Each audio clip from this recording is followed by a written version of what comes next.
Okay, okay. So good morning again to all. Uh, Today's second session will be handled by Dr. Rahul Johari on the topic security, study and simulation of cryptographic techniques with hands-on simulation using JCA, Java Cryptography Architecture. Dr. Rahul Johari is a faculty at University School of Information and Communication Technology, Guru Gobind Singh Indraprastha University, Dwaraka, Delhi, India. Presently, he is the head of the software development cell and also the head and founder of Swinger Lab and ACM at USICT chapter.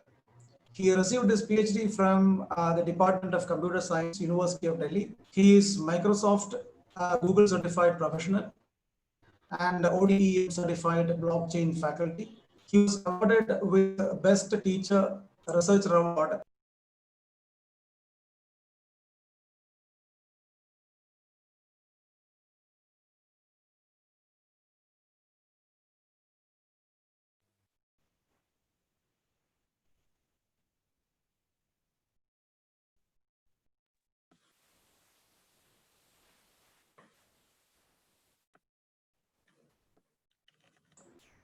Hello. Yes, sir, Yes. you are audible, sir. Yeah, he is the recipient of award also for the last 5 academic years. He was chosen for the Albert Nelson Marquis Achievement Award for the year 2018-2019 for his professional excellence in the field of computer science. He has 4 international patents published to his credit. 5 research papers have been adjudged as best research paper in international conferences. He also has 75 Scopus Index publications, 20 book chapters, and over 1,000 publications. And he has delivered 70 keynote addresses on topics like cloud computing, blockchain technology, IoT, cryptography, and network security in reputed foreign universities like Molière Churchill College, Nanyang Technological University, Singapore Advanced Information Science Research Center, University of Sterling, UAE, etc., etc. So I could find that he is a very eminent personality in this particular field, and I invite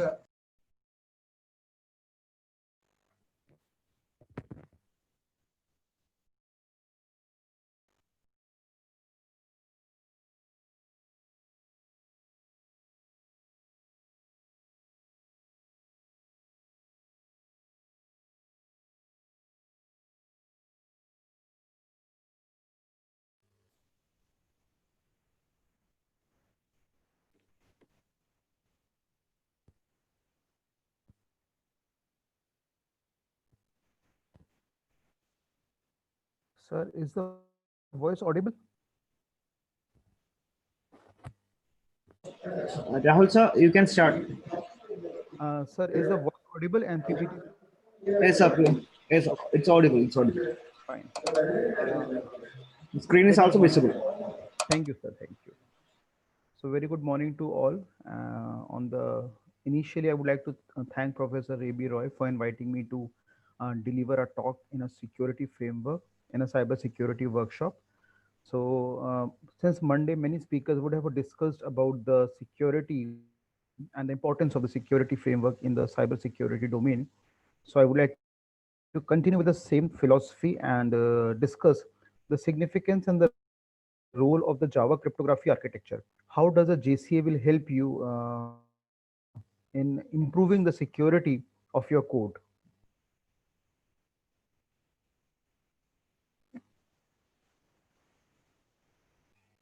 So in our university, it's a Guru Gobind Singh University in Dwarka, which sir has already introduced. I've set up a lab called Swinger Lab. It's called Security Wireless IoT Network Group of Engineering and Research. And we do a research in the area of cryptography, network security, blockchain technology, and the IoT. They are the primary core areas of our lab. And some of the work which we have done in the area of security in our lab was the work on the pentaplicative cipher technique. This is a cipher technique we introduced for the very first time, and it uses the social credential of the individual in improving the security.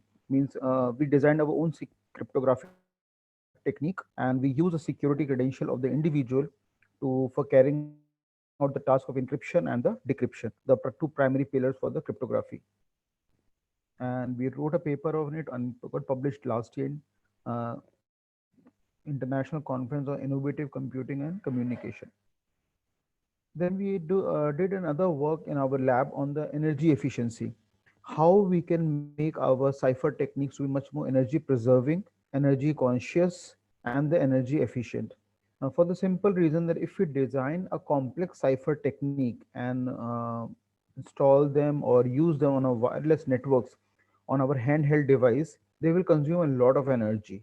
And we also know one of the primary factors in the wireless networks when we talk of the nodes is the energy problem, because we are all dependent on the batteries, and if the energy, and if the cipher technique is very complex, then it is going to drain off a lot of energy of the battery of the node. So somewhere, as a cryptographer, as a security expert, it's our duty and responsibility to design the cipher technique which are very much energy conscious and energy efficient. So we worked in that direction and came up with our energy efficient cipher technique, primarily for handheld devices in the wireless network. Now, what we are doing in this year in our security domain, we have adopted the blockchain technology as, because blockchain technology is a big electro keyboard shot nowadays. Now, almost a lot of people, a lot of researchers around the world are trying to improve the security of their project and products using the blockchain. So we also adopted the blockchain technology and we started working on it. And there are various applications of blockchain technology where we use it for securing the electronic medical record of the patients in the hospital management system. Because we have seen in the pandemic period, the hospitals are flooded with so many patients, and it's a big problem for them for archiving the records, for securing the records, and then they have to reserve the record for a longer duration of time. Because it may happen that if the person is old and diabetic and suffering from hypertension and many other ailments, then he will be a regular visitor to the hospital. Means after the age of 60, we see a person keeps on visiting a hospital for one or the other ailment. So the hospitals need to make sure that the records are archived properly, safely, and securely. So we have proposed the blockchain technology, one of the possible solution for it, and we have communicated the paper to the Elsevier journal. And the first round of reviews are already over. And the other work what we did is the securing the student record in the educational institution. That's a work in a progress. We are almost finalizing the paper, because we see in every institution, maybe at university or colleges, there are hundreds and thousands of records, and the records keep on increasing every year, because every year fresh admission take place and we get more record. Now when the student pass out, it's a duty and responsibility of the examination division to safely safeguard their transcripts, mark sheets, and degree. Because it may happen that the student may come back to the university after, let us say, 5 years, or 10 years, or 15 years, and he say, I have passed out in the year 2000, and now it's a 2020, now you give my degree. So again, it's a big challenge for the IT infrastructures in the university, that they need to safeguard the record in a safe manner. Otherwise, the chances are that a person who have scored just 48 marks in mathematics, he can hack the record and then make it 88, and then come say, and now give my mark sheets and degrees. So examination division records are very crucial, and they need to be properly archived and safeguarded so as to prevent them from hackers who can tamper the examination data. So blockchain technology is a big hit, and nowadays a lot many people are working on it. So it can also be used for improving the security of the records. And now there are a lot of people who work in the information security, and sometimes we say the work done by the government is almost not well acclaimed or well appreciated. So I thought in my presentation I will briefly discuss the role of the information security, what government of India is doing, because I'm being associated with them, for them working them with them for the last 5 7 years. So a quick review of it. The government has set up CERTs, what we call Computer Emergency Response Team, which I think some of the faculty members would already be aware of that. And they work in area of the information security. And along with the CERT, we have got DSCI, Data Security Council of India, uh, not for profit body under the NASCOM. Then we have got ISCA, Information Security Education and Awareness. So if you're very active in your college and you would like to conduct some symposiums and workshops on the security, then you can get in touch with the ISA people, and they will help you to organize some security workshop symposium for your students. And the other most important thing what government has done is the appointment of Chief Information Security Officer called CISOs. Now, with the latest amendment of the cyber laws, government has made it mandatory that every organization, whether it's a IT working in IT sector or even the not so tech savvy sector, they have to appoint the Chief Information Security Officer. Now, he is at the level of professor in a university, almost the academic grade of 10,000, and then blending it to 7 CPCs. And then even in the case of the PSUs like ONGC, NTPC, he has to be rank of the director. So he can take important decision. He can formulate the strategies and methodologies how to safely safeguard and how to safely secure the data pertaining to the organization. So he will be the person nodal officer who will be handling the task of security within the particular company. So this is just a snapshot of the CERT website. So if you are again active in your college and you would like to take a now once the classes resume back in an offline mode, and if you would like to conduct industrial trip or industrial tour for your students, those students who value security, who understand the importance of the security, you can even plan to take an industrial trip of 10 to 12 students, because they cannot provide more than that because infrastructure will be a problem, and they will not allow more than that students to enter into the premises. And they can appreciate the work being done by the CERT in when they have solved the attack, various kind of the attacks, like we got the man on the middle attack, brute force attack, dictionary attack, masquerading attack, replay attack, birthday attacks. So there are so many attacks, and they devise their own strategies for it. Phishing is one of the malware analysis.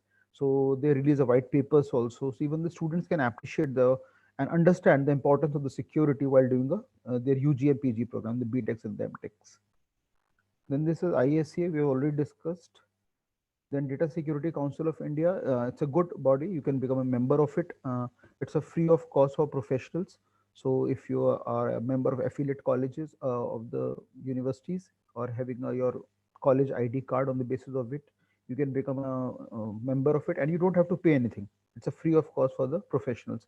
And they keep on giving the white papers, the releases, the patches, and the updates, that what is all happening in the latest in the world of security, cyber security, everything, all related to security. Now, there's a very beautiful quote I found on the web, which I want every one of you to read silently for a few seconds.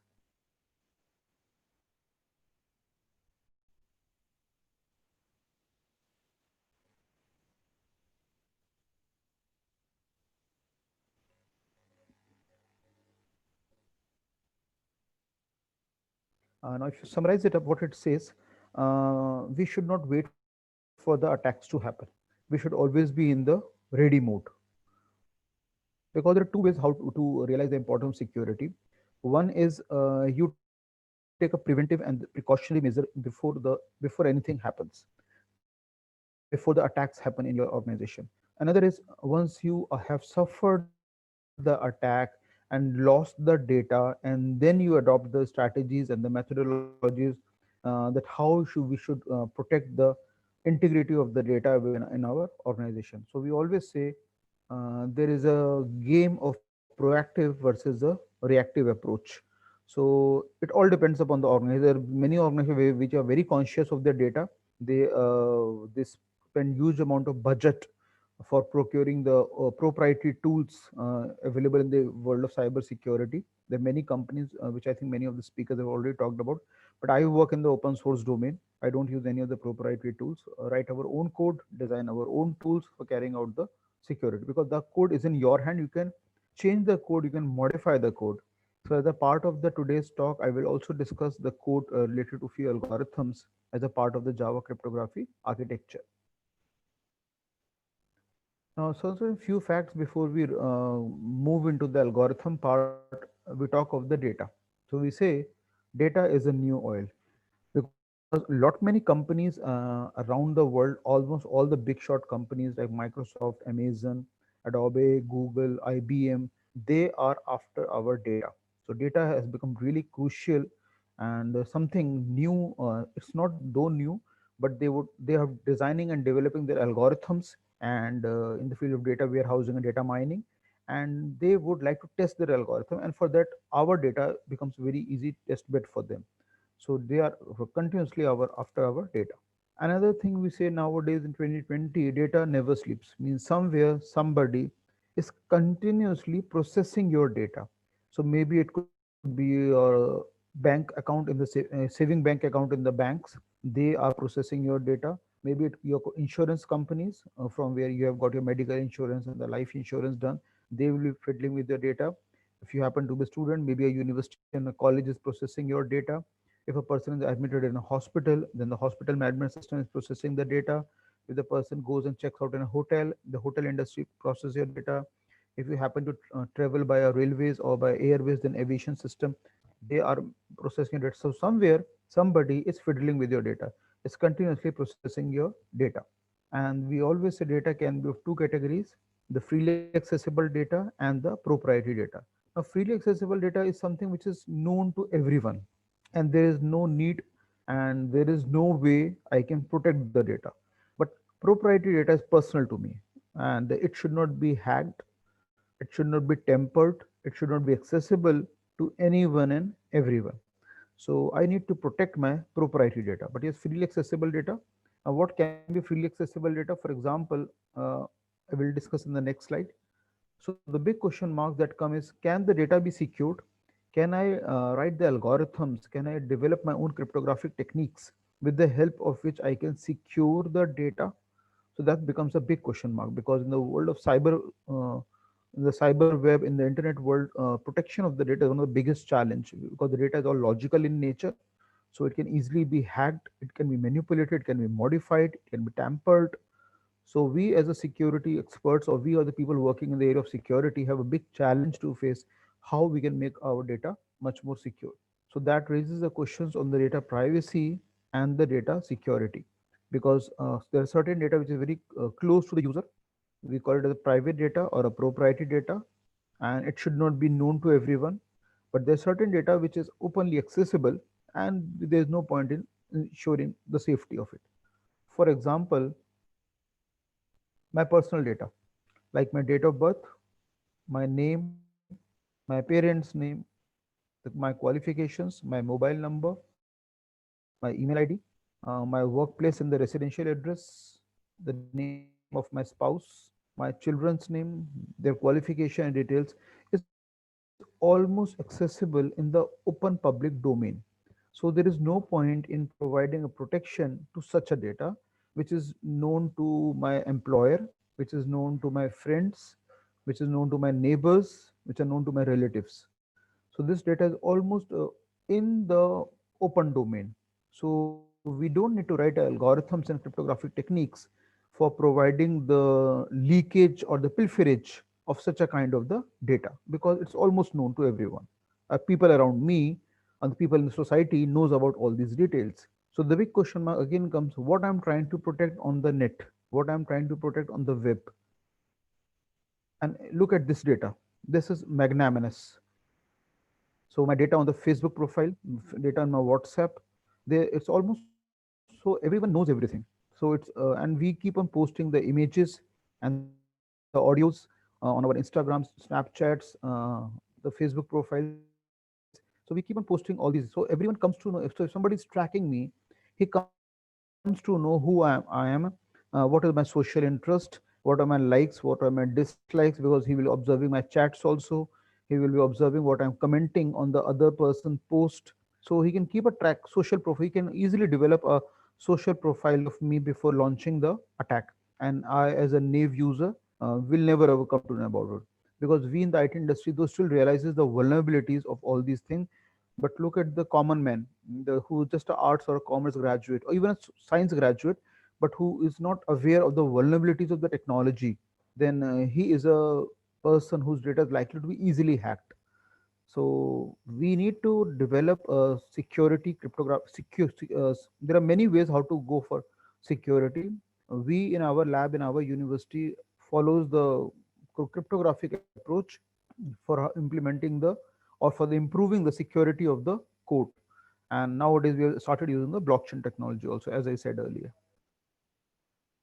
So this is my biometric details. This is something which I want to be protected on my web, along with my bank account details and my digital wallet details. So this is something which is very close to me, very private to me, very personal to me. And I do not want anyone to get access to it. So this is something which we need to provide a protection to. The rest all is my personal details, which are anyway known to the people around me. So there is no point in protecting that.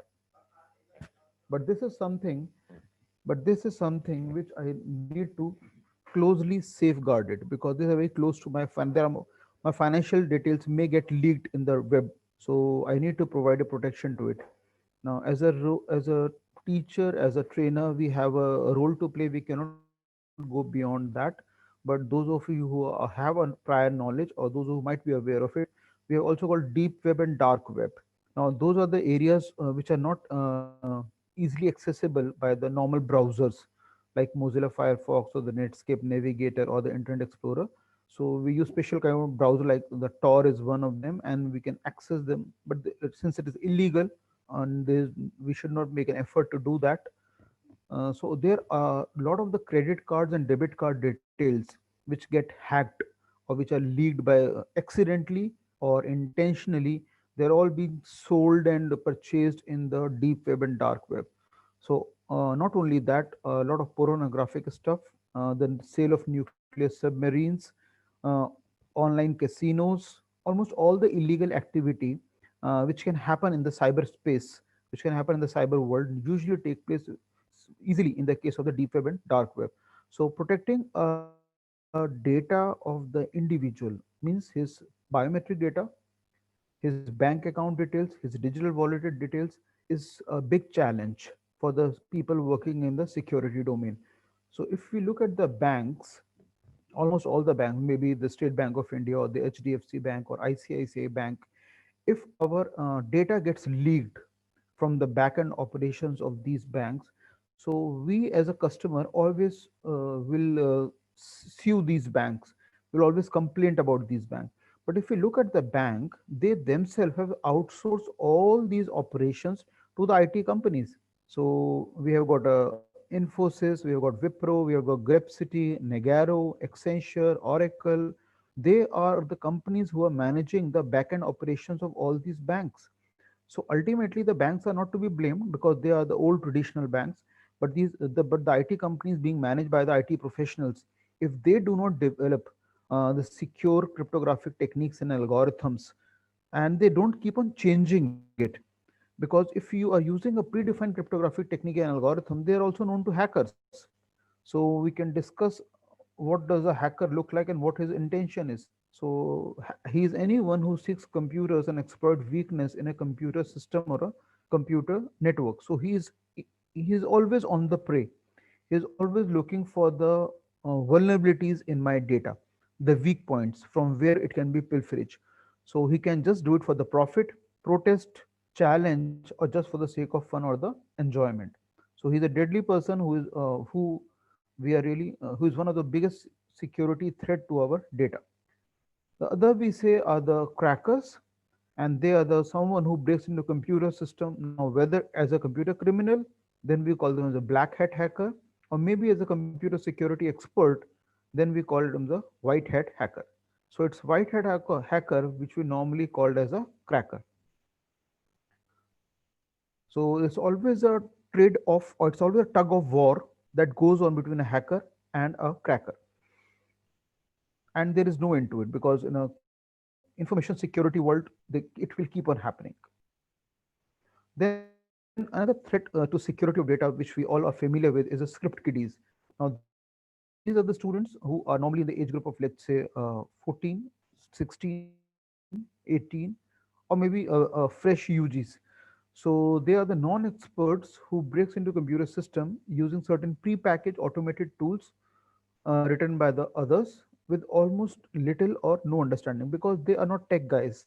So they could be the school dropouts, or they could be the students studying in class 11th and 12th, which may have a complete knowledge of computers programming language, or maybe a partial knowledge of it, but they are using very third party tools, because if you look at the web, it is flooded with many number of the open source tools, many number of tools with limited features also.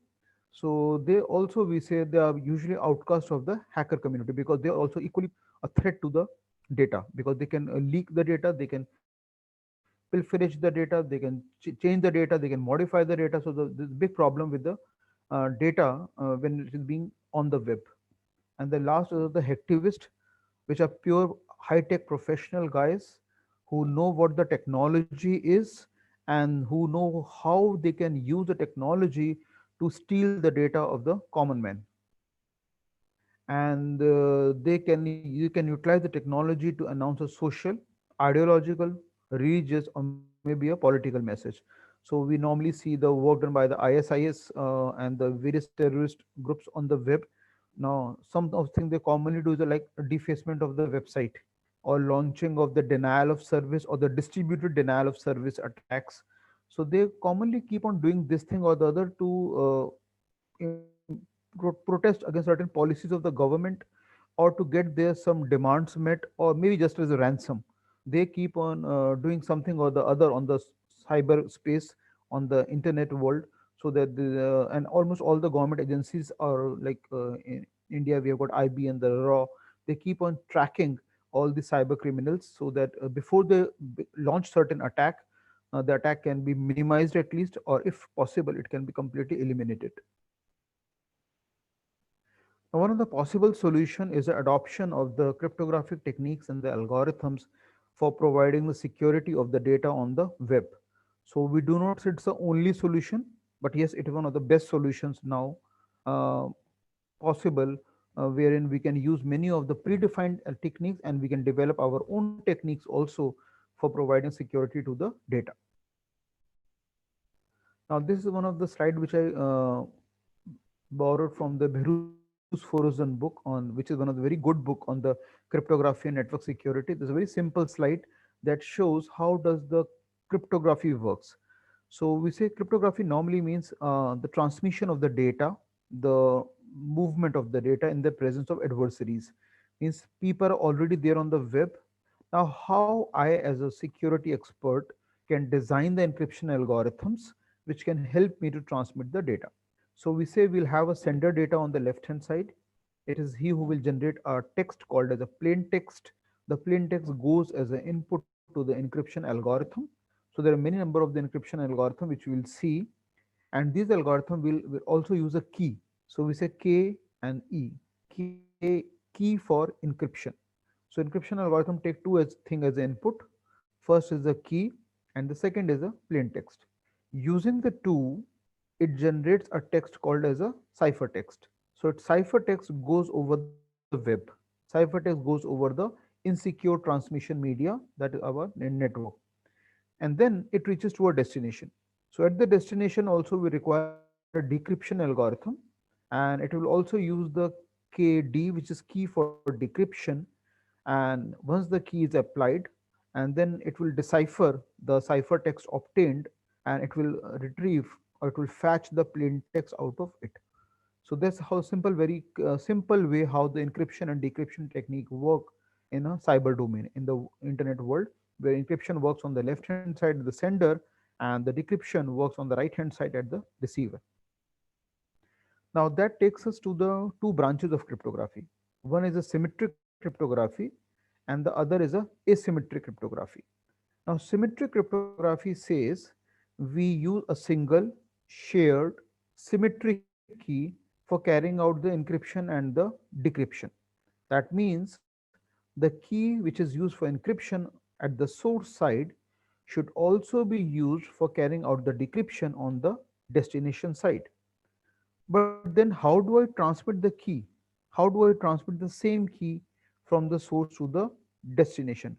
So initially what people did, they used to send the ciphertext on the web, and for the key they used to make a telephone call to the destination, or they used to write on a piece of paper and send it by post, or they used to write on a piece of paper and give it to somebody, and he will travel to the destination manually and then deliver it to it.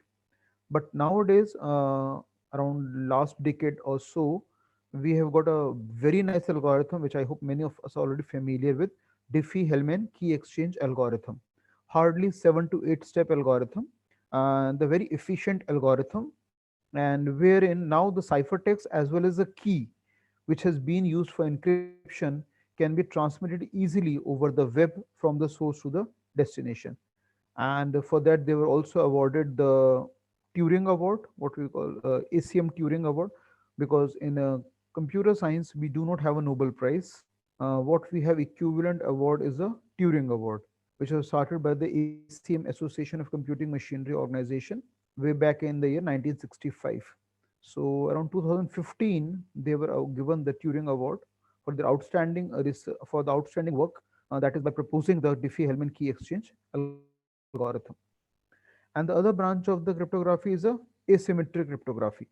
Asymmetric cryptography, again, as many of us are already familiar with, it will be using two keys, one public and one private, for carrying out the encryption as well as the decryption. So when I'm doing a simulation of the using a Java cryptographic architecture on the Eclipse IDE, or by writing a code in a C sharp .NET on a Visual Studio, many number of the predefined libraries and packages are available, which can easily be accessed for writing the code for symmetric as well as the asymmetric cryptography. So I will discuss about the Java world, but yes, same thing can easily be done in a C sharp .NET on a Visual Studio. So what are the prerequisites for information security? What means what are the things we look for in the when a student does a BTech program and they specialize in the information security? We say a good sound knowledge of cryptographic techniques. So there are many number of the techniques which are predefined. We'll discuss few of them. A good sound knowledge of cryptographic algorithms, because once you know the techniques, then you switch over to the algorithms, because many of the algorithm uses the techniques inside them completely. Plus there are multiple number of rounds and permutation and combination and iterations that happen in the algorithm. But good sound knowledge of cryptographic technique is very much required before we go into the algorithm. Not only this, we require a sound knowledge of hashing techniques. So there are many number of the algorithm like MD5, Message Digest 5. We've got SHA series of algorithm, SHA, secure hash algorithm. So all these algorithm uses the hashing technique, and those of us who work in the blockchain technology, many of you would also be working in that. The entire blockchain technology concept stands on the pillar of the hashing, because it uses the three basic concepts of decentralization, immutability, and transparency. And it is all possible with the help of the hashing technique. And these hash are generated using MD5 or the SHA algorithm. Or maybe a new hashing technique can be designed and developed. That depends upon your expertise level at that. And besides that, the most important part, a good maps knowledge, a good map skills knowledge. Map is a widely open term. We use it for aptitude testing also. It's called mathematics, algorithm, and programming. Deadly combination. And if the IT professional who works in the area of security has a traits, he has a good working, good strong backing or knowledge of mathematical principles up to class 12th, he has a good foundation on that. He has a good knowledge of writing the algorithms, uh, means the design and analysis of algorithm book by Corman. He has a good sound knowledge of those algorithms, how to design his own algorithm. So not only the searching and sorting algorithm which are given in those book in the initial chapter, but he can write out his own algorithms in the area of the information security. Plus, if he is good in programming, on the scale of 1 to 10, let's say if he stands 8, it's good. And if you look at the profile of any of the hackers, they are all good in these three skills. So if the standing of the security or expert or normal programmer on the scale of 1 to 10 is like this 7.5 or 8, then a hacker stands somewhere around 9 to 9.5, because they possess all these three deadly skills, plus they've got a passion of the technology. They work for long hours, maybe 10 hours, 12 hours, 14 hours, unless and until they crack the code, they are onto it. So their passion for technologies together with the possession of these map skills proves to be a very deadly threat for the security experts. So these are techniques that I was discussing. We have got a cryptographic techniques like monoalphabetic cipher technique exists. Polyalphabetic, mono means we're talking of single alphabet. Poly means multiple alphabetic cipher technique. And nowadays we have got very popular keyless cipher technique, because when we talk of designing and developing and deployment of the cryptographic technique on the handheld devices in a wireless network, we are looking for a technique. We do not require key at all, because if you involve a key, multiple more rounds will get added up, and they will all result in the drainage of the node's battery. So there's something called LWC, lightweight cryptography. So a lot of work is being done, getting done in the last few years in the area of lightweight cryptography, so that they can be efficiently designed and deployed on the handheld devices without, and they are so energy conscious, they're so energy preserving. So the running of this technique will not drain much of the CPU cycles on the smartphones or on the handheld devices. And then yes, we have got a cryptographic algorithms, like we have got a symmetric cryptographic algorithm, DES is there, AES is there, asymmetric crypto algorithm like RSA is there.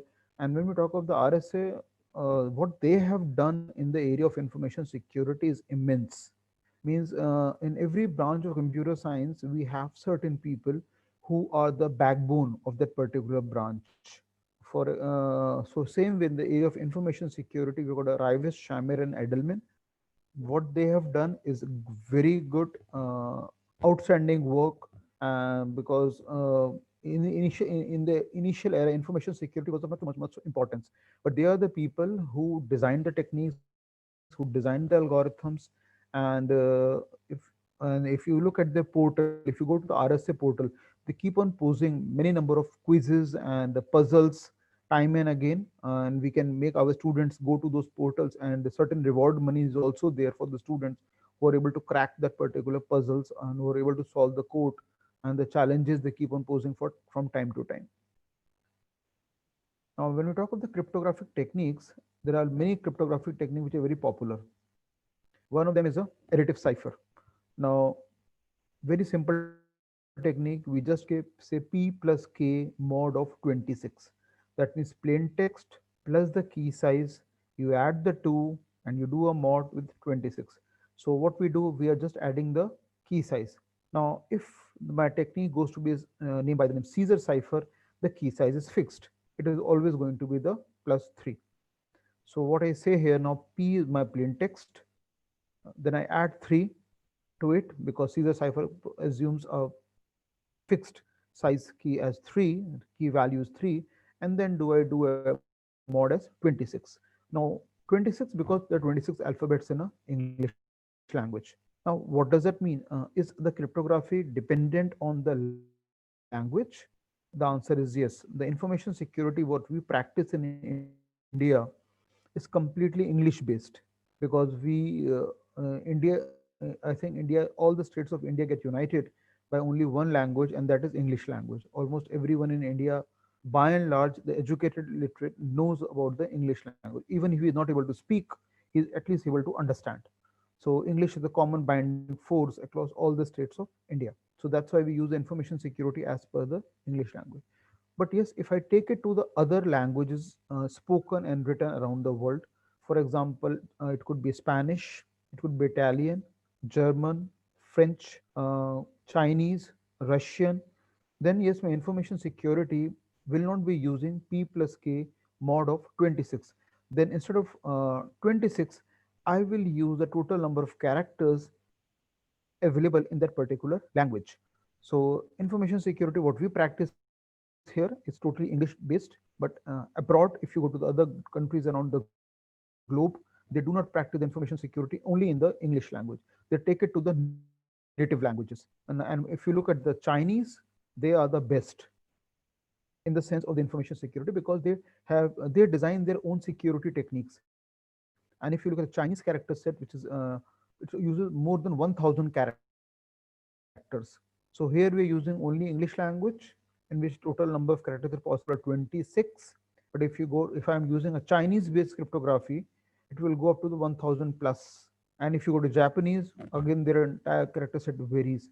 So more the number of characters in a character set, more complex my cryptographic technique will become, because I need to do mod with that value, and that will inherent provide me more security. So that's one of the area or track wherein we can diversify it and spread cryptography in. If you know about, if you have learned the Chinese language or a French language, you can try developing a secure cryptographic technique in that particular language. So and then compare it your work with the same cryptographic technique in English language. So that could be one of the area of research work which you can give it to a student as a project, or maybe if you would like to pursue as your own research work, you can even do that. Then we got the multiplication cipher, simple. We apply the multiplication operation. Then affine cipher, we know it's a technique which uses the twin mathematical operation, multiplication and the addition. So they're all the cryptographic technique in the open source world. So there are certain project like OWASP is one of them, which I hope many of us have already seen, heard of, and would have gone through a portal. It's called Open Web Access Security Project. They keep on identifying the different kind of threats and the vulnerabilities and the attacks which keep on happening around the world. And they also list their top 10 OWASP vulnerabilities, which can, because we also need to identify that what is the current scenario, what are the current known threats. So one is the cross-site scripting attack. There are many. If you happen to go to the OWASP top 10 vulnerability, you will come to know about what are the latest vulnerability in 2020, and what are the areas which we need to plug in, and what are the areas which we need to make sure that we design our own techniques and algorithms to plug in those loopholes. Otherwise, they will remain there, and our data will keep on, and be pilfered by the hackers, because they are continuously after our data. Then we have got auto key cipher technique, where shifting of the alphabets take place by one position or one place. Yeah, these are some of the security stalwarts I was just talking of just a few minutes back.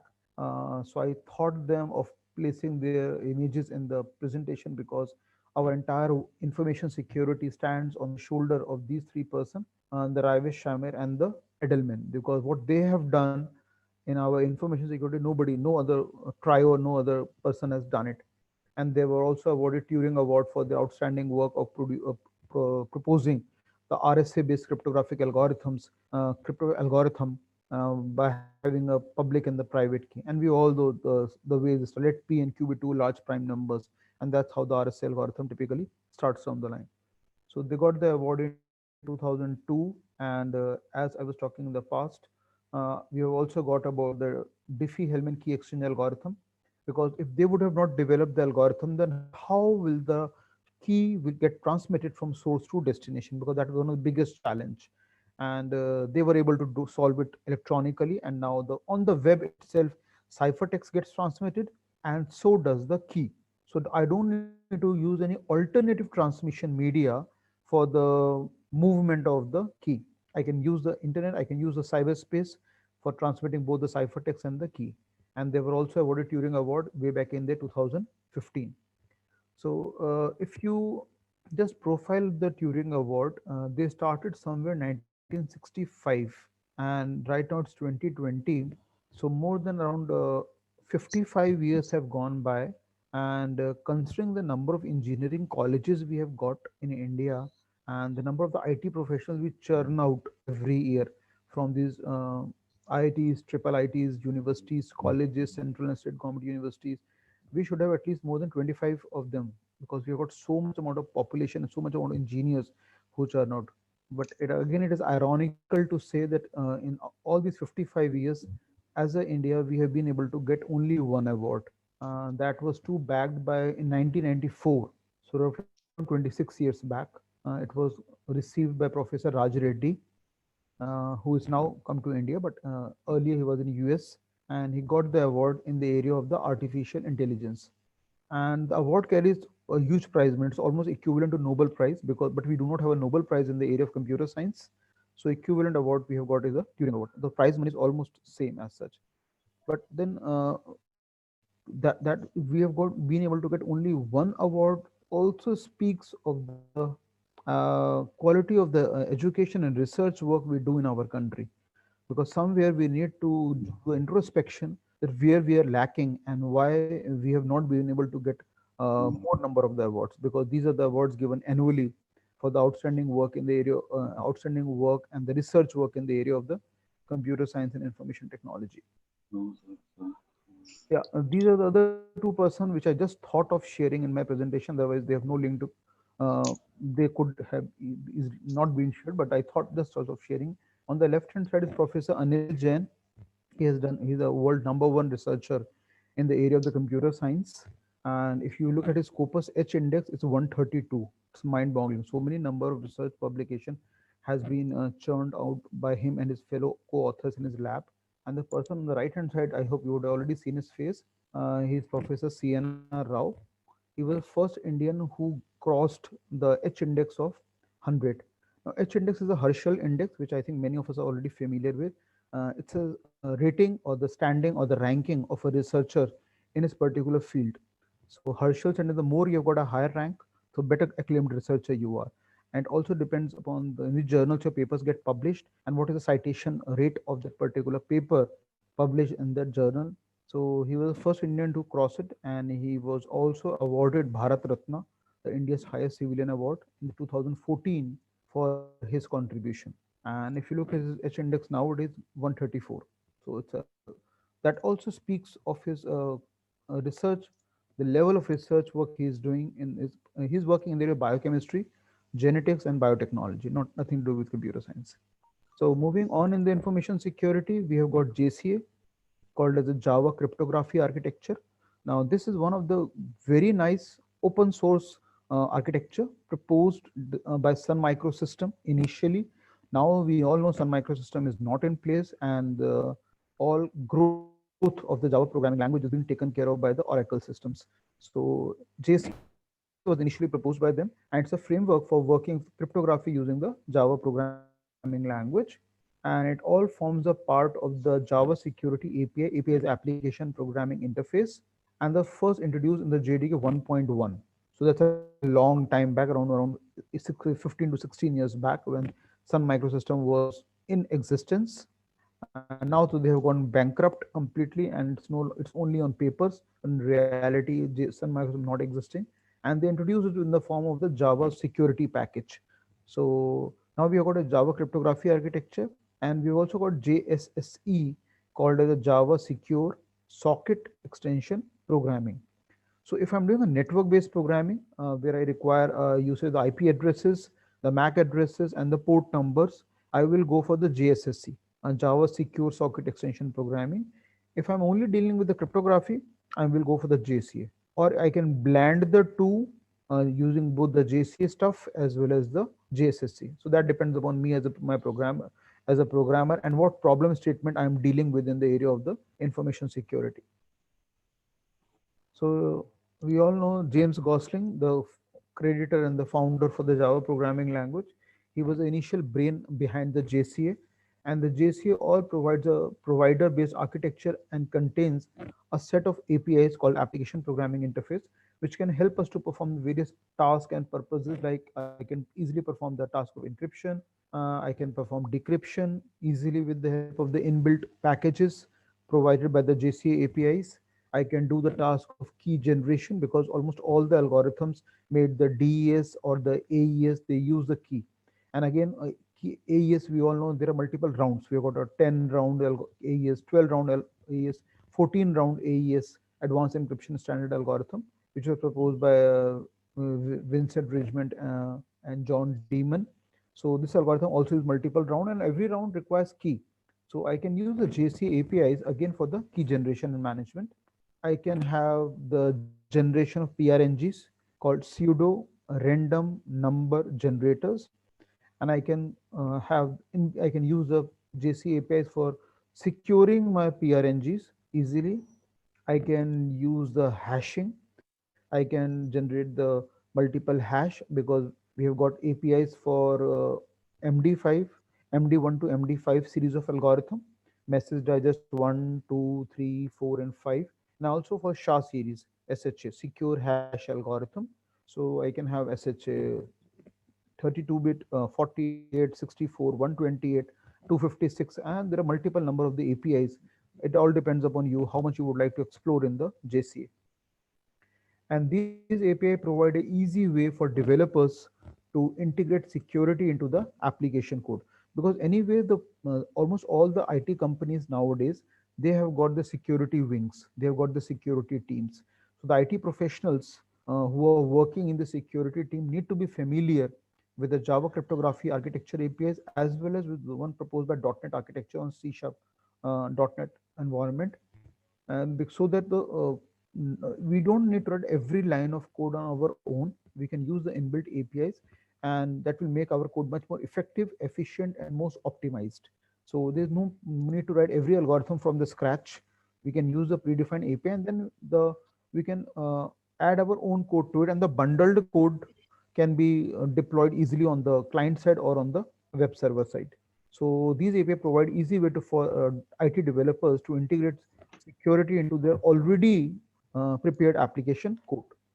So almost all the IT companies working for, let's say, Google Pay or the Paytm, any of the digital world, Phone Pay. So nowadays, a lot of many data of the customer is on the web.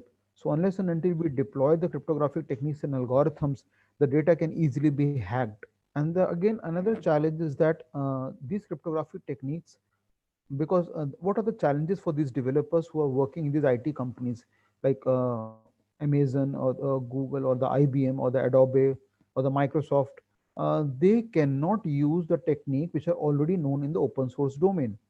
So they cipher, the heretic cipher, the affine cipher, um, any of the key-based or keyless transmission cipher technique, the rail fence cipher, the hill climbing, because they are already known to hackers also. So they need to innovate, they need to create, they need to design their own cryptographic techniques and algorithms. They cannot protect the data using the DES or the AES algorithm, because even hackers knows about this algorithm. So you cannot use algorithms and the techniques available in the open source domain to protect the customer's data when he is performing the online transaction on the web, because it can easily be hacked by the hacker. So what they need to do, they need to generate their own techniques or an algorithm. Rather than they will generate the hundreds of algorithms and create a bank. Just like we have a question bank, we'll have the cryptographic techniques bank, where you keep on archiving all these techniques and algorithms, and then you keep rotating them, so that even if one of them get breached up, you can easily rotate them with, you can replace them with other one. Or every time dynamically, when a customer does a Paytm transaction, or he does an online RTGS or NEFT transaction, real time gross settlement, or NEFT, national electronic fund transfer. So whenever he does RTGS or NEFT transaction on the web, every time his data is protected using a new cryptographic technique and not the old one. So that even if a hacker is continuously monitoring my transactions on the web, every time he has a new challenge. Because if the same technique is used every time, then one day or the other, sooner or later, he will be able to decipher my data. And when we talk of the data, we all know, we'll take an example using a JCA, where we'll discuss an example how to safeguard it. Now, what are these APIs I'm going to use in my program? I will use the javax.crypto.cipher, key generator, secret key, invalid key exception, no such algorithm exception, padding, because we need to do the padding for the bits. So we have got various number of the padding techniques which I will use for carrying out the padding. We'll see the example of it also. Then illegal block size exception, no such padding exception. So these are multiple number of the predefined packages. What we call packages in Java philosophy, Java programming, we call them namespaces when we talk of C#.NET. So either we use the packages or the inbuilt namespaces provided by these cryptography architectures. They will help us to write the safe and secure code, so that the code does not become easily breachable or hackable by the professional hackers and hacktivists. So we talk of the algorithm. We'll take an example of DES algorithm, how we can code using a JCA or Java cryptography architecture.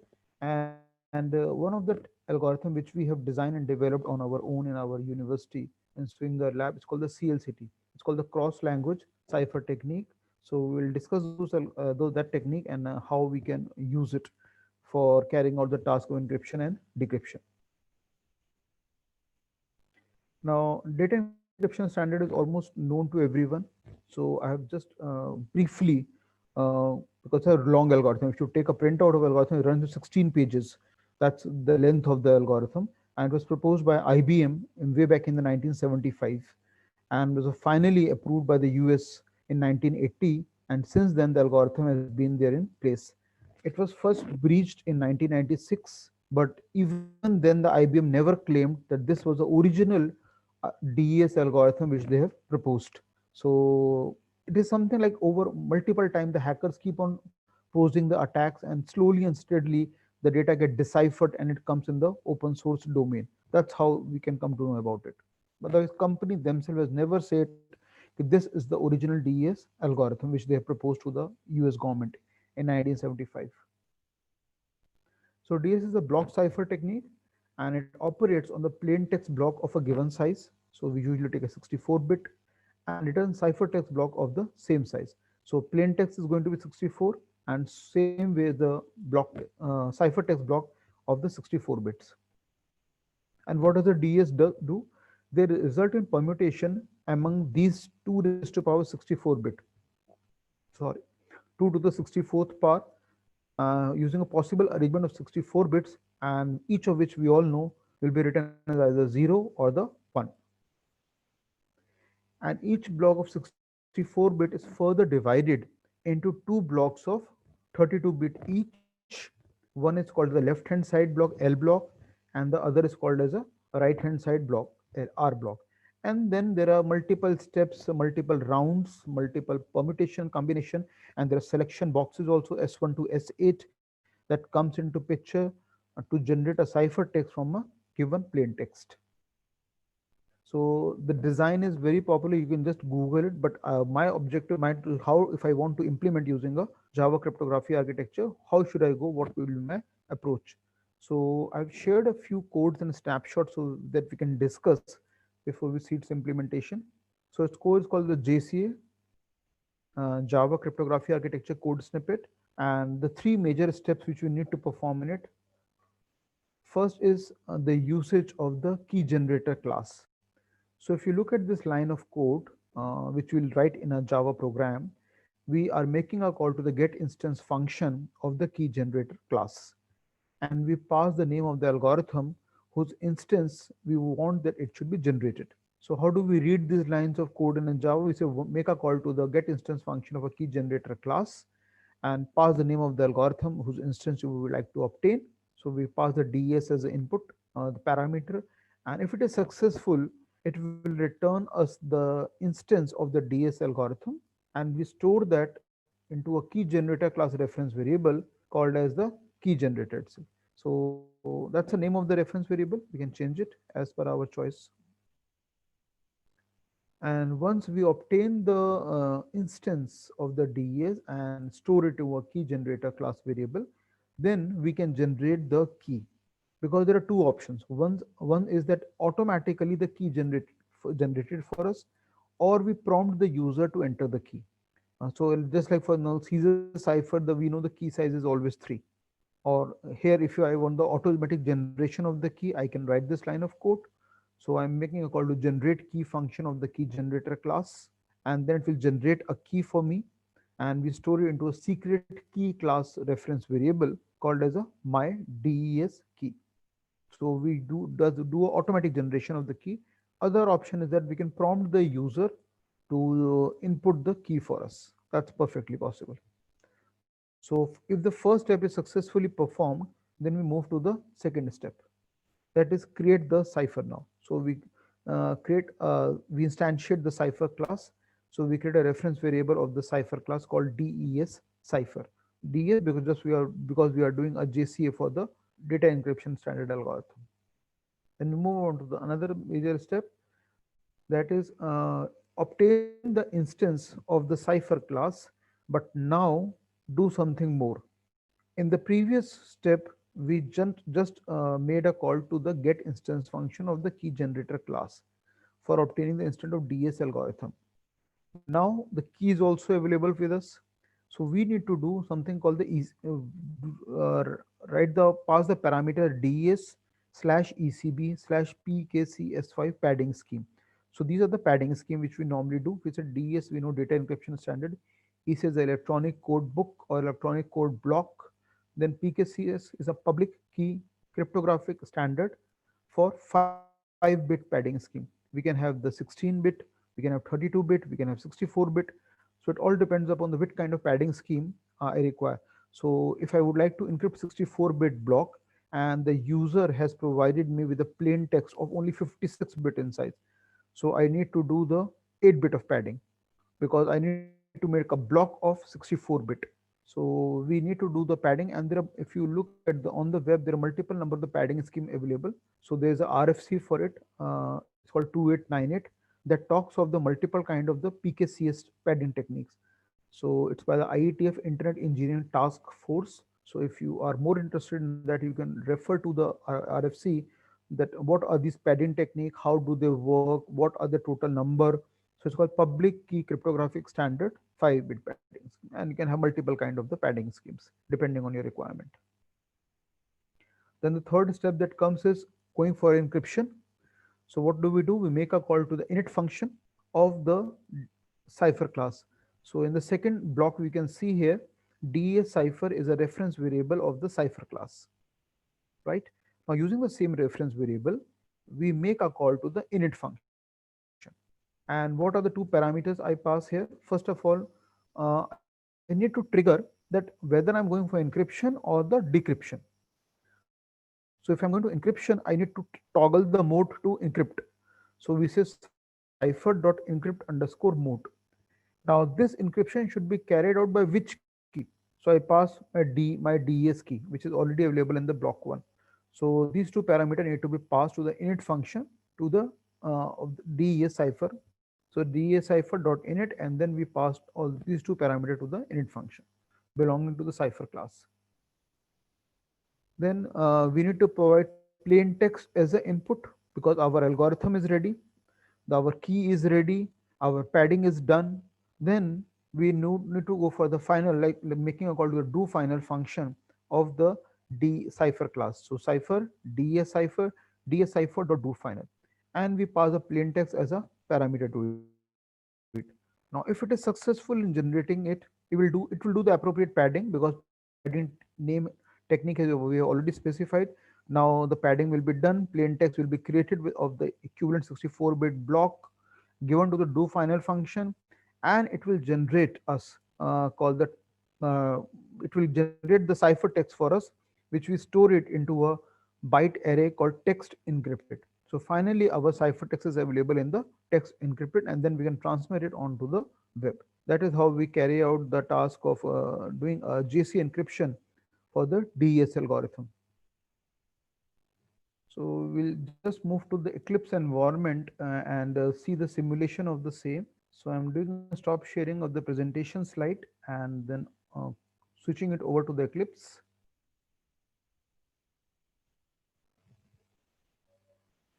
If there's any doubt, you can unmute yourself and I will be happy to answer it.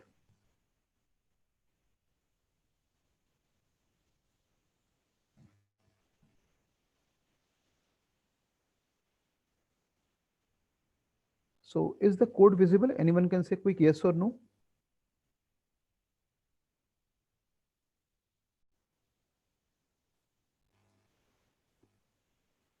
Yes, sir. So we can see here, first in the top, we can see from the line number 1 to 12, what we have done, we have just imported the JCA APIs because that's most important part. Our API have to be there in place because if they are not there, then we'll have problems somewhere. Though we can write the same code in C, we can write the same code in C++, or nowadays very Python is very popular, or in the Kotlin or in the C sharp.net.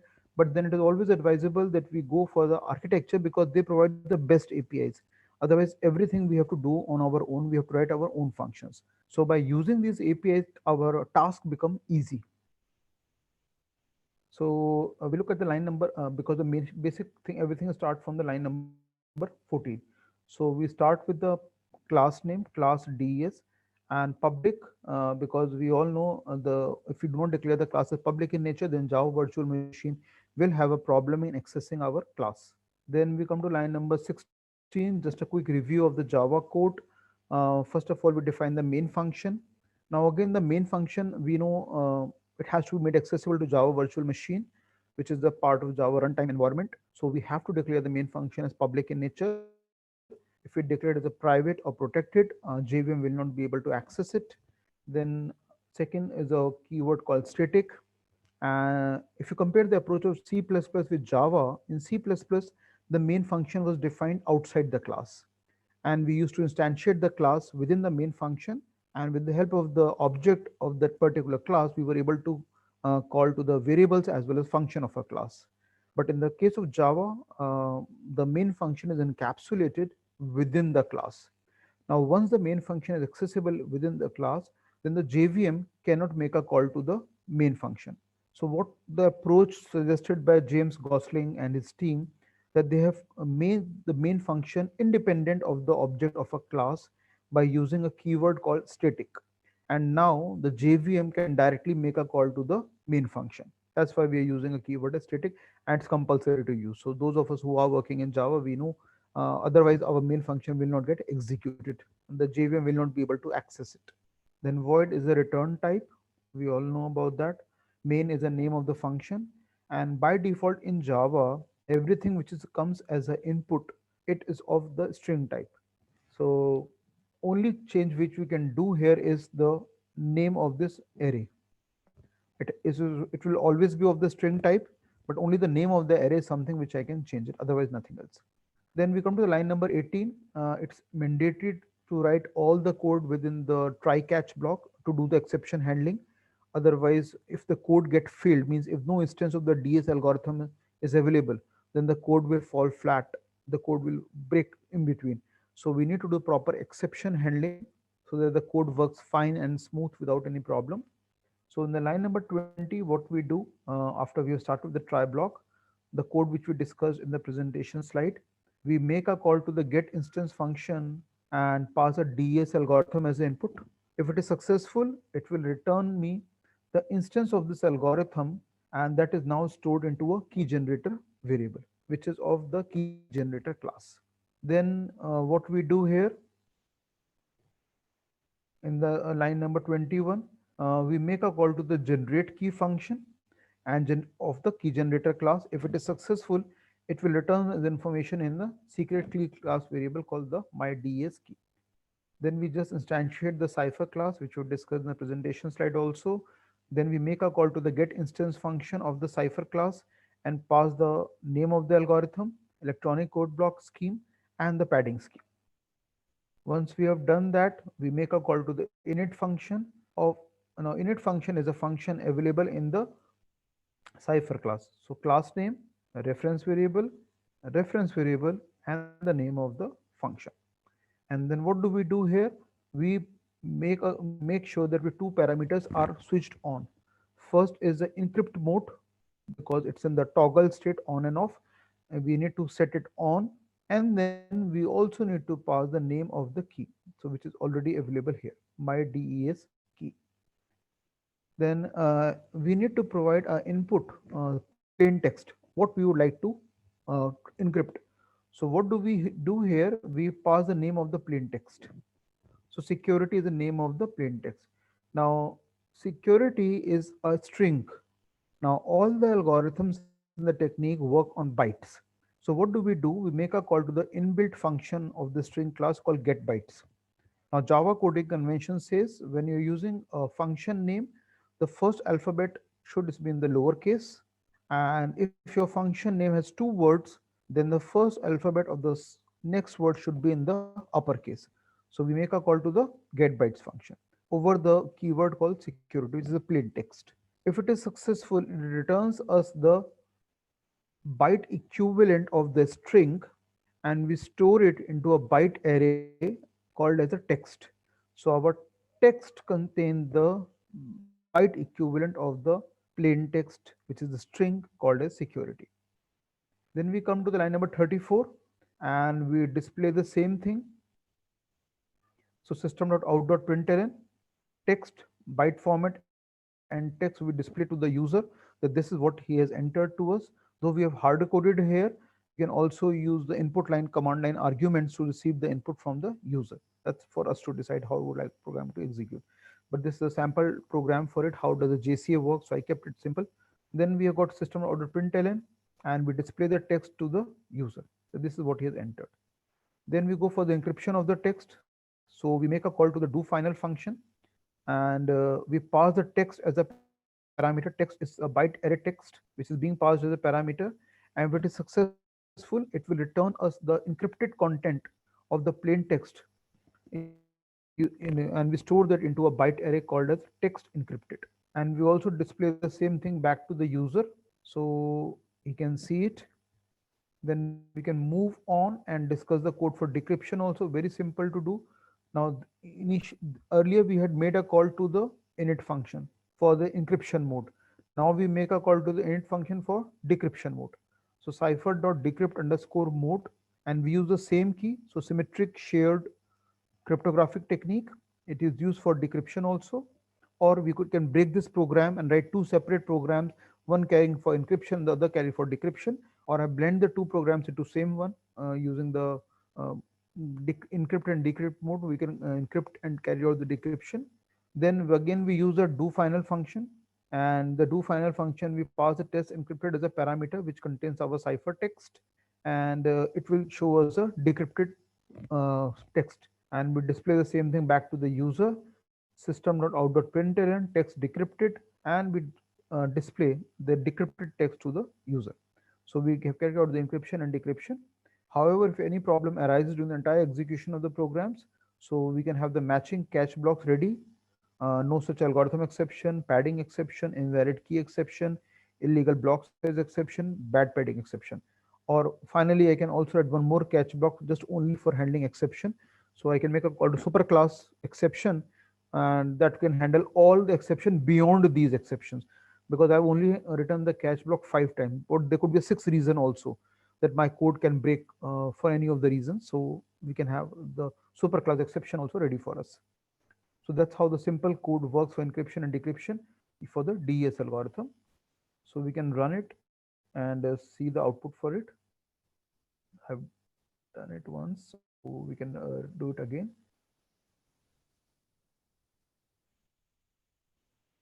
So on the console window, our byte format comes as this.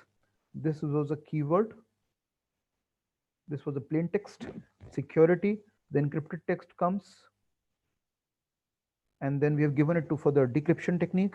And after decryption, the decrypted text is displayed as a security. So both our plain text, our ciphertext, and then back again the plain text, they're all matching to each other, both our plain text and the ciphertext.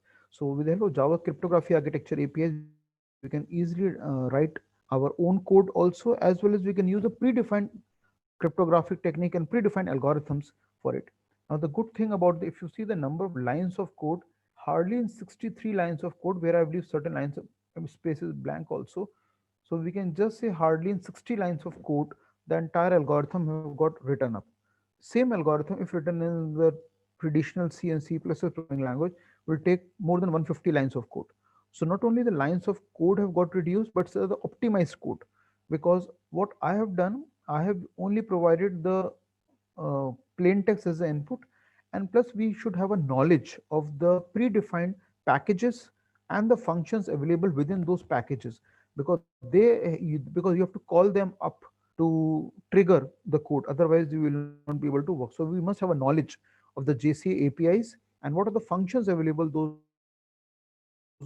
APIs wherein I can make a call to them directly. For example, a get instance function, we need to have a knowledge what are the parameters we are going to pass. Then init function, then all the algorithm works on the bytes. Even in the MD5 and SHA, they work on the byte. So it's a very important part that I do all the transformation and translation into the bytes before you carry out the task of encryption and the decryption. So that's how the DS algorithm work. Moving on, any doubt regarding it? Any line of code not clear or anything you would like to ask? You can unmute yourself and ask.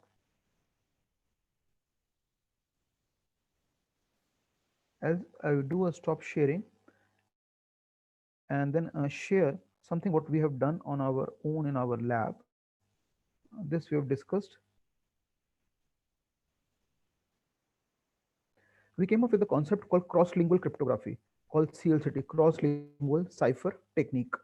So what we do, we did successfully, we mapped the characters from the English language to Hindi language. So as I said earlier, the information security or the cryptography technique which we use in India is only English based. What if I want like to trap or map the technique from one language to another language? So like from English language to Hindi language. So this is where CLCT or cross language cryptography actually steps in. So we took the help of a Unicode character set. It's called internationalization or I18 because there are 18 characters in the word internationalization. So it's called I18N. And as of version 10, the Unicode contains a repository of 136,000 characters covering 139 modern and historic scripts. Now with the version 11 and 12 also in the reckoning, any spoken or written language around the world has been digitally mapped, and they're all available in the form of the Unicode character set. So what our techniques talk about, it maps the plain text from the English language to Hindi language. For example, the plain text is my credit card details. So example could be any 16-digit credit card number like 123456789012345 Then we require a CVV number called credit card verification value number. So again, it could be 667, a 3-digit number. Then the expiry date, again, we know it's a 6-digit number. It should be like say June 2018 or June 2020 or June 2020, any example which one take. So overall, if you see what we need to provide a protection to our data is 16 digit of credit card number, 3 digit of CVV number, and 6 digit of the expiry date. So 16 plus 3 makes it 19 and 19 plus 6 makes it 25. So when a customer does an online transaction on the web using his credit card details, then we as a security experts need to design techniques and algorithms so that his 25 digits of data can safely transmit on the web.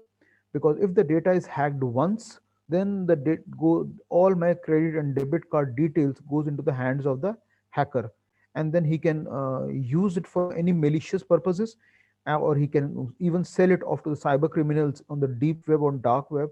And once my data has gone, it will be very difficult to get it back, because it's almost, and there are thousands, hundreds of thousands of records whose data keep on getting leaked by the various hackers almost on every annum or every year basis.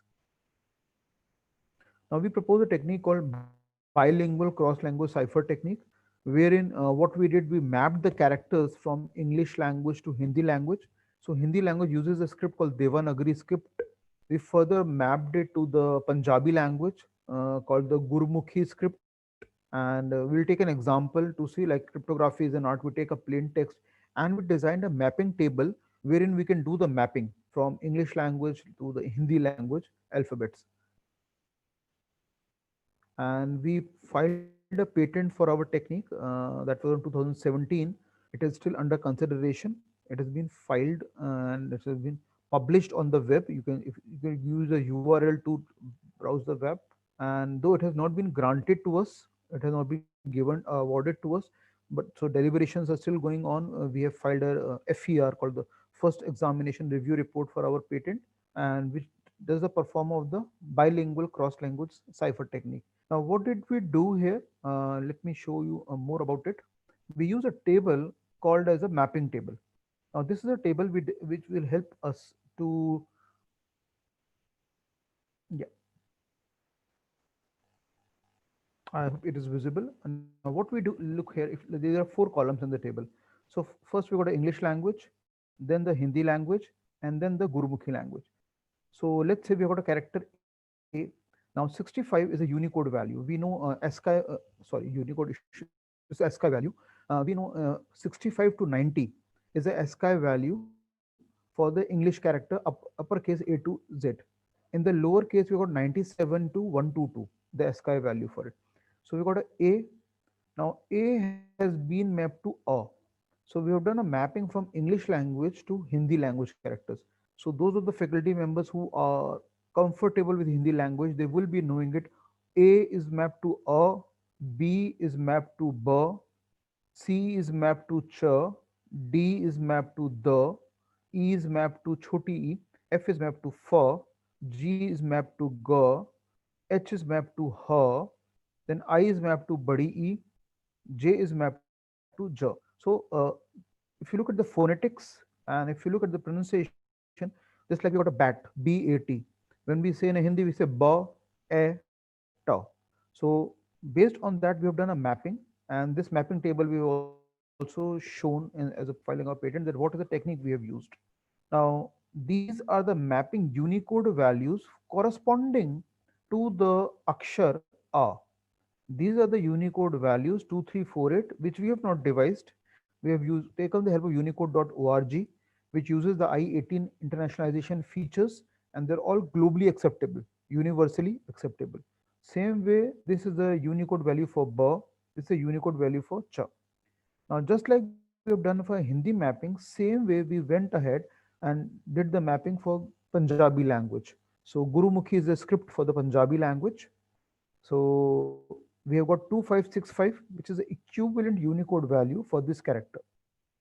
So same way, if you look at the mapping table, we have tried to do the same. We have taken all the characters available in the English language running from A to Z, and we have mapped their equivalent Hindi characters and the equivalent Gurmukhi characters.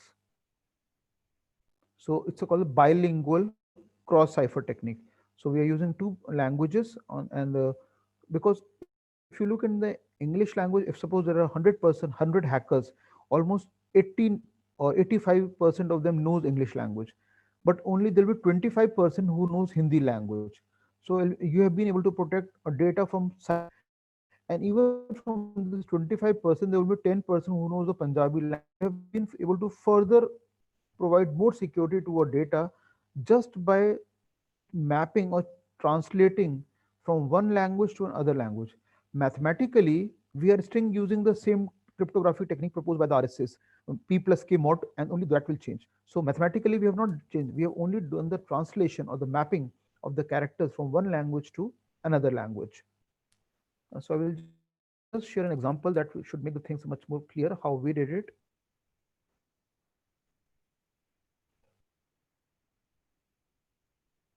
So if you look here, example, encrypt the message, cryptography is an art using the Indian bilingual cross cipher technique.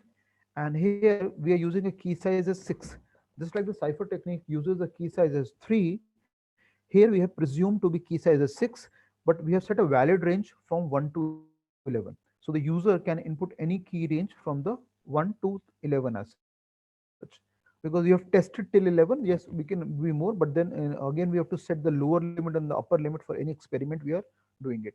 Now let's scroll through the first column, sender side. We say plain text is cryptography is an art. Then we encrypt the keys value 6. Now C, the ASCII code of the C is 67, because for the capital A is 65, B 66, C is 67. Then the ASCII code for R is 82. Then the ASCII code for Y is 89.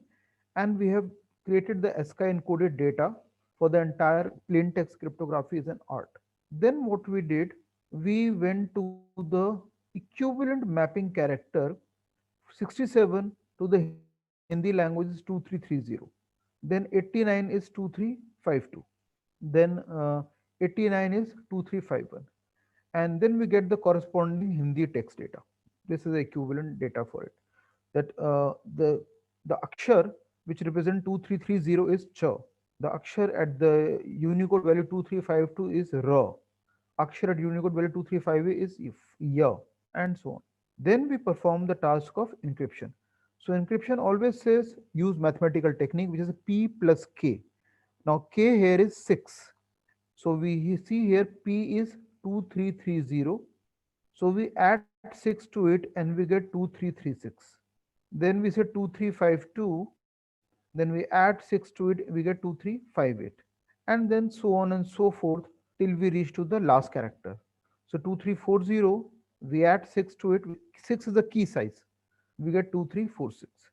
Then again went to the mapping table which I've discussed, and we see corresponding Gurmukhi text Unicode value. So we get this. Right? Now again we apply encryption technique P plus K. So 2592 plus 6 we get 2598.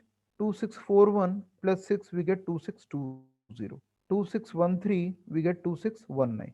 So one we did the encryption for Hindi and the other type we did the encryption for Gurmukhi. And then since this is could not be represented in MS Word, so it is coming like this. Some characters are readable and visible, some are not. And this is our ciphertext generated. This is how we will transmit from source to the destination. Now what we did, if you come to the now in the 10th step, our ciphertext is ready for transmission from source to the destination. Now we come to the second column. Second column talks of the receiver side. What will happen on the receiver side, right? So we start from the bottom. First of all, we establish the connection with the sender. We receive a ciphertext. So this should match with our ciphertext receive. Then everything is reverse. So encrypted Unicode values, then Gurmukhi text, then Hindi Unicode values, then after decryption, then we obtain the Hindi data. Now this should match with the data which was sent, which is this, and it perfectly maps with it. And then we obtain the equivalent English text character from the Hindi text character. Then we minus it and then minus 6 because 6 was a key size. So if you look at 2336 minus 6, we get 2330. Then 2358 minus 6, we get 2352. And 2357 minus 6, we get 2351. So this is how we obtain the Hindi text characters. And then we obtain the equivalent ASCII values for those Hindi characters. And then we finally obtain the original plain text which was transmitted from source to destination. Cryptography is an art. So our step number 3 here should match with the step number 8, because if any code is being fetched or any code has been hacked, then some characters will shuffle here and there. Some bit will get translated or transformed. Some data integrity will get violated. But this doesn't happen because now this technique is something what we devised on our own. So we have filed it patent, but commercially it has not been tested because that will only be done. That can only be done once we have been given the right suit. But whatever testing we carried out in our own lab, it was successfully run without any problems. So that is how we did. We utilized the concepts of cryptography to provide the security of the data on the cyberspace. So that is all from my side. If you have any doubt, please feel free to unmute yourself and ask the question. I will be happy to reply them.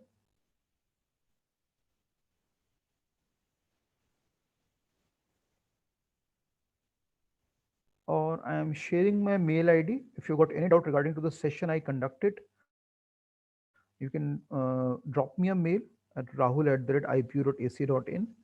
I will be happy to help you regarding any of the topics I covered here.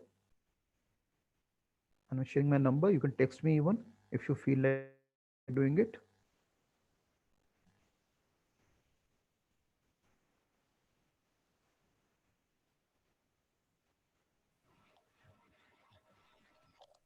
Participants, if you have any queries, you can ask.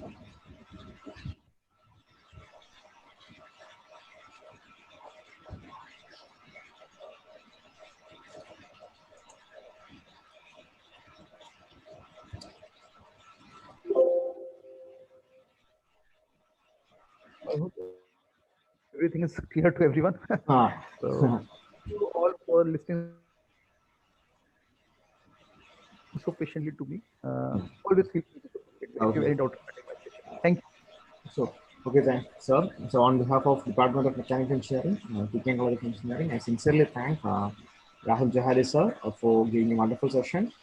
Thank you, sir. Thank you so much for accepting our invitations and delivering a knowledgeable session. Thank you, sir. Thank you so much.